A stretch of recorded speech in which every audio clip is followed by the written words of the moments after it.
जो soldiers part ले रहे हैं ऑपरेशन में, is there any room for their resting time, sleep in the 48 hours?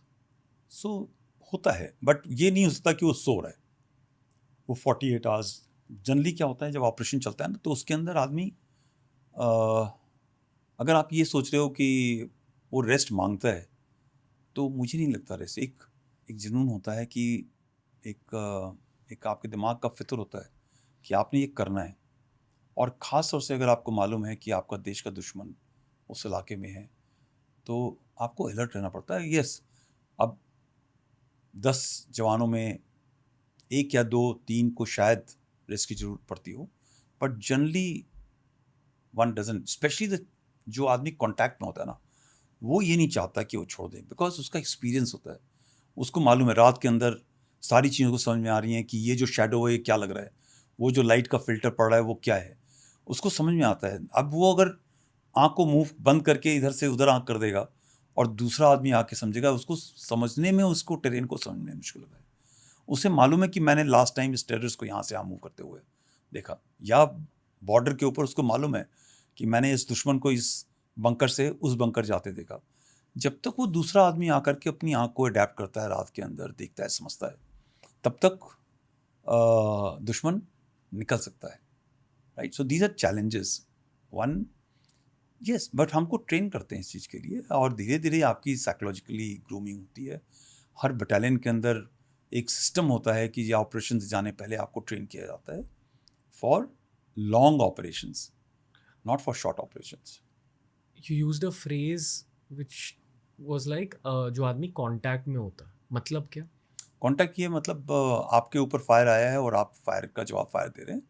तो जब ये टेररिस्ट है, यहाँ पे 3 टेररिस्ट हैं और यहाँ पे 3 या 4 जवान हैं, ठीक है, ये जो QRT है, क्विक रिएक्शन टीम है, जितनी भी नंबर ले लीजिए, जब इनको मालूम चल गया ये कांटेक्ट हो गया, अब इनके साथ में धीरे धीरे लोग बिल्डअप होते हैं। राइट, और वो घर को खाली कराना है, और ये बीच में बंदे बैठे हैं जो जिन्होंने इनको सराउंड किया होता है, उनको सजग रहना बहुत जरूरी होता है।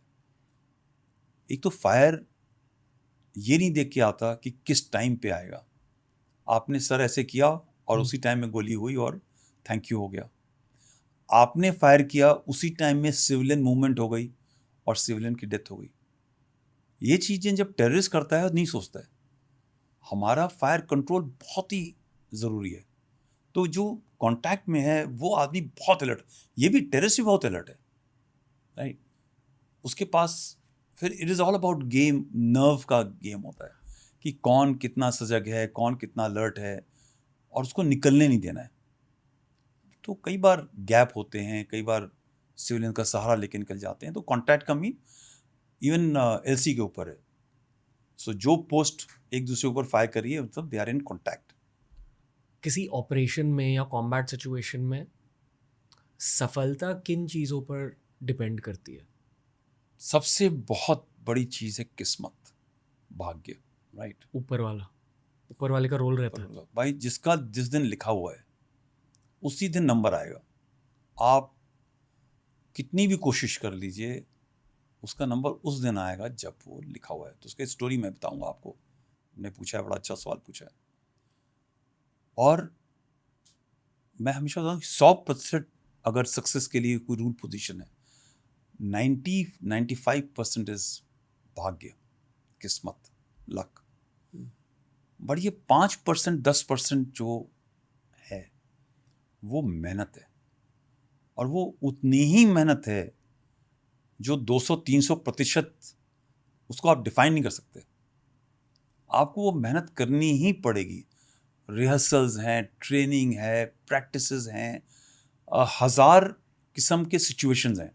काउंटर टेररिस्ट ऑपरेशन के अंदर आपने सामने से आदमी को आते देखा, उसके पास में हथियार है नहीं है मुझे नहीं पता।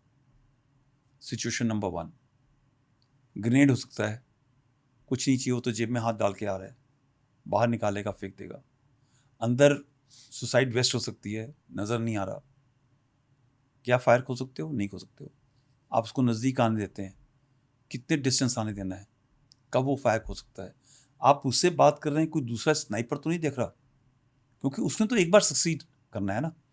आपने तो हजारों बार चलना है और फेल नहीं होना, बिकॉज जिस टाइम आप फेल हुए उस टाइम पे डेथ श्योर है, राइट? सो इतनी बार आपको ट्रेनिंग करनी पड़ती है हर किस्म के सिचुएशन की, दैट वो आपका एक इंस्टेंट का हिस्सा पड़ जाती है। और जिसने भी ट्रेनिंग के अंदर थोड़ी बहुत कोताही करी, तो अगर उसकी किस्मत रहेगी तो वो बच जाएगा, किस्मत नहीं रही तो कितनी भी आपने मेहनत करी हो वो आप।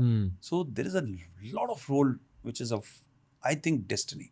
आई really believe in destiny, but yes, hard work, hard work, hard work, training, training, training, rehearsal, rehearsal, rehearsal.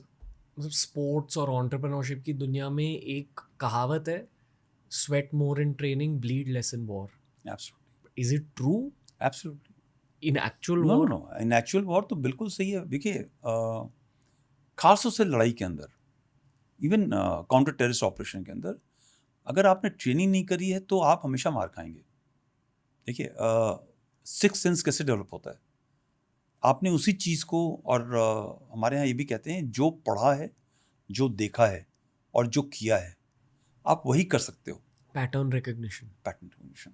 सो आपको मालूम है कि दुश्मन यहाँ पे होगा, तो आपने जब देखा दुश्मन यहाँ पर है तो आपको ये मालूम है कि ये टुकड़ी को लेकर के मैंने ऐसे जाना है, यहाँ से फायर करना है और उसको सपोर्ट करना है, इसको दबाना है। यहाँ से मैं फायर करूँगा तो मैं नीचे से ऊपर फायर कर रहा हूँ, राइट? इस फायर का इफेक्ट नहीं होगा, तो मुझे वो जगह चुननी है जहाँ से मैं डोमिनेट कर सकूँ। ये तो तब नहीं आएगा कि आप पहले दिन गए और कहा यहाँ पे लग जाओ और फायर करना शुरू, मालूम चला गया अपने सामने पत्थर पे फायर कर रहे हैं और आपकी गोली आपको हिट कर रही है। अगर आपने ये ट्रेनिंग और नहीं करी है, if you are not sweat in peace number of times, तो आप जा रहे हैं और ये आप सपोर्ट फायर दे रहे हैं, आपका ये तालमेल ही नहीं बनेगा कि आपने ये फायर कब बंद करना है।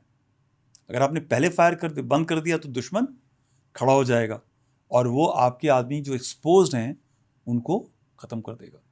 और अगर आपने ये फायर ज़्यादा देर चलाया तो आपने अपने लोगों के ऊपर फायर कर दिया। So these details, it is life which are at stake.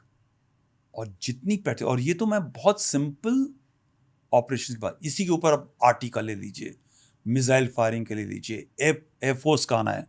सो ये सारी चीज़ें पीछे से पीछे कोऑर्डिनेट होती हैं। It is a very complex activity, और इस पूरे कम्प्लेक्सिटी के अंदर एक आदमी चूक हो जाए, या मैंने बोला कि 12-10 टाइम ऑन टारगेट, ठीक है, हमारी बात ही 12-10, और 12-10 के बदले में जो नीचे पास कर रहा है उसने उसको 15 कर दिया, 5 मिनट लेट। उस 5 मिनट लेट के अंदर जो पीछे जिन्होंने फायर करना है या एयरफोर्स का अटैक आना है या बॉम्बिंग होनी है, उस 5 मिनट के ऊपर आप टारगेट पे हो, राइट? तो फायर किसके ऊपर होगा? आपके ऊपर होगा। Your own fire will destroy you. It is a double whammy, यानी कि जब आप जा रहे थे तो आपको फायर सपोर्ट मिला नहीं, राइट? तो आप लोग मारे जा रहे हो, और पोस्ट के ऊपर कब्जा करने के बाद में आपका फायर आपके ऊपर अटैक करता है, तो आप तो दोनों तरफ से मार गए। इसलिए ट्रेनिंग, कोऑर्डिनेशन, टीटीपी बोलते हैं हम लोग basically, tactics, techniques and procedures, there are all drills. छोटी छोटी ड्रिल होती हैं, हज़ारों किस्म की ड्रिल होती हैं, and everybody should know those drills. सिर्फ इशारे में, एक कमांडर के इशारे में ऐसे के अंदर जवान को या टुकड़ी को या जूनियर ऑफिसर को समझना चाहिए कि आपने यहाँ जाना है, वहाँ जाना है, ठीक है, ऐसे करना है, ऐसे करना है। आप बोल नहीं सकते, you have to be quiet in the night, everything has to be rehearsed in that manner. It is not easy. कई लोग ये समझते हैं कि ये फौज करती क्या है, लड़ाई तो है नहीं। सुना होगा ना आपने, why do we require such a big army? अभी तो लड़ाई चल नहीं रही है, जब लड़ाई होगी तब कर लेंगे। जितना कम्प्लेक्स यू नो एक बिजनेस एम्पायर को आप डेवलप करते हैं, क्रैश हो जाएगा। पैसा लगा करके, बहुत ही अच्छे प्रोफेशनल्स को ले आ करके आप हायर करके एक नया एम्पायर शुरू कर सकते हैं। मगर जो 5 साल की, 10 साल की नौकरी वाला NCO, नॉन कमीशन ऑफिसर, उसकी जो एक्सपीरियंस है नॉलेज ऑफ मैन, एक आदमी कैसे बिहेव करता है। They are not machine, you know. आपके पास में 10 लोग यहाँ काम कर रहे हैं, हर एक आदमी का mental pressure, family pressure, work pressure, money pressure, उसको डील करने का तरीका अलग है। अब वो जो एक NCO है, अपने नीचे के 10 जवानों को रोज देखता है, कौन कब प्रेशर में गिर जाएगा, कौन प्रेशर से उठ जाएगा, तो आपको लगेगा कि ये तो जवान बहुत बोलता है, बहुत जोशीला है। हो सकता है कि वही आदमी प्रेशर के अंदर ढीला पड़ जाए, ये तो बहुत क्वाइट है, तो कुछ नहीं बोलता। So psychology, human psychology is so complex. अब वो जो कंपनी कमांडर है, कंपनी कमांडर की जो उम्र है वो आप जितनी उम्र है, 23, 24, 25 साल। वो इसलिए रोज जवानों के साथ में गेम खेलता है, ट्रेनिंग करता है, खाना खाता है। इनफैक्ट जब मैं कमिश्नर होता हूँ तो मैं 5-6 महीने, 3-4 महीने जवानों के साथ में उनके बैरक में रहता हूँ, टू अंडरस्टैंड खाना कैसे खाते हैं, रहते कैसे हैं, क्या प्रॉब्लम है, बातचीत करते हैं उनके साथ में, धीरे धीरे घुलते मिलते हैं। फिर एक वो जो बैरियर होता है ना,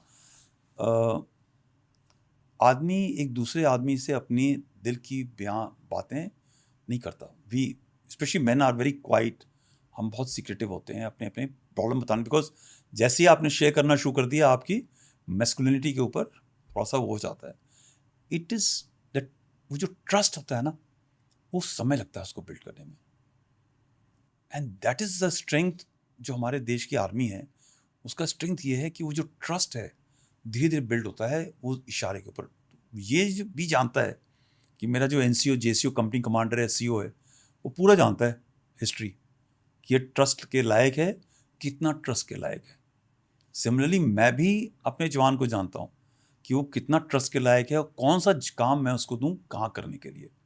तो कोई आदमी फायरिंग में अच्छा होगा, कोई मोटर फायरिंग में अच्छा होगा, कोई कम्युनिकेशन के लिए अच्छा होगा। All these skill sets are acknowledge known over a period of time. It takes lot of human hours. They are not machine. You punch it, हो गया. It is not AI. You punch it. Human mind is very very complex, and this trust faith is built up. और जिस unit के अंदर वो trust नहीं है, वो यूनिट आपको सक्सेस ला नहीं सकती। आप सब कुछ उसकी डेस्टिनी आप उसके सामने ला दीजिए, then also they will fail you.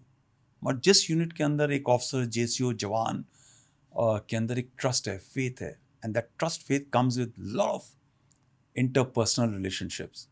It takes lot of time to build up Team chemistry, team chemistry, along with experiences. Experiences.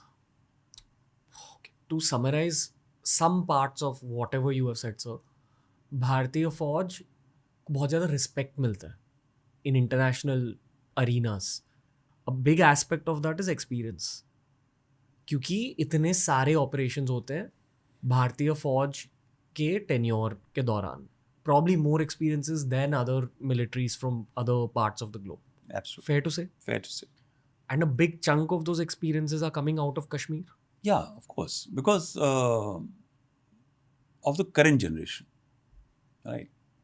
But क्या होता है कि ये भी जो है इसका एक चंक, बट हमारी फौजें ना कई चीज़ों में इन्वॉल्व होती हैं, इंटरनल सिक्योरिटी ड्यूटीज़ के अंदर होती हैं। फ्लड्स आ गए, ठीक है, कोई क्लाइमेट का क्विक आ गया, कुछ ना कुछ होता रहता है जहाँ पे हमारे लोग इन्वॉल्व होते हैं। तो हमारी रिस्पेक्ट मिलिट्री ऑपरेशंस में ही नहीं है, मगर सिविलियन हैंडलिंग के अंदर है, राइट।